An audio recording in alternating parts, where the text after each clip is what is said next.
One of the reasons I believe shame is so essential to not just a recovery process for addicts, but for anyone who is on a journey of self exploration, really on a journey of trying to change, is because their shame has most likely shaped the ways in which they show up in relationships, how they show up at work. Really, it dictates their behavior. It dictates what they do, what they don't do. And most likely, it does it in a way that's extremely covert. Shame is essential. Shame is something that we need to understand in ourselves. It's something that we need to become well acquainted with if we want to change how it is showing up.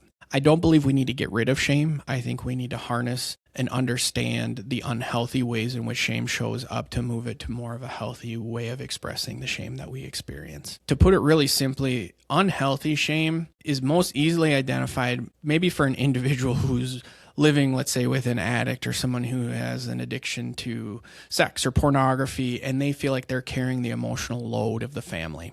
What maybe actually be true is that what they're carrying is their partner's shame.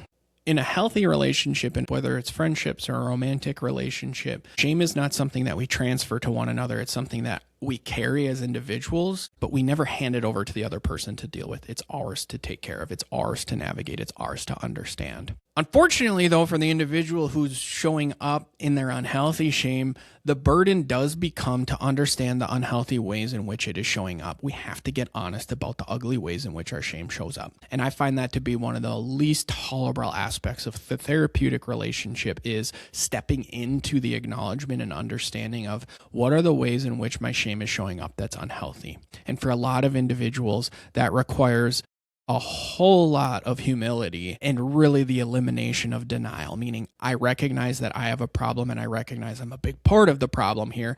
I may not be the only part of the problem, but I can only control the aspects that I'm bringing to the table, and shit's not going so hot right now, and so I need to look inwardly, or I need to look in a mirror and get really honest about the ways in which I'm showing up and what I'm doing.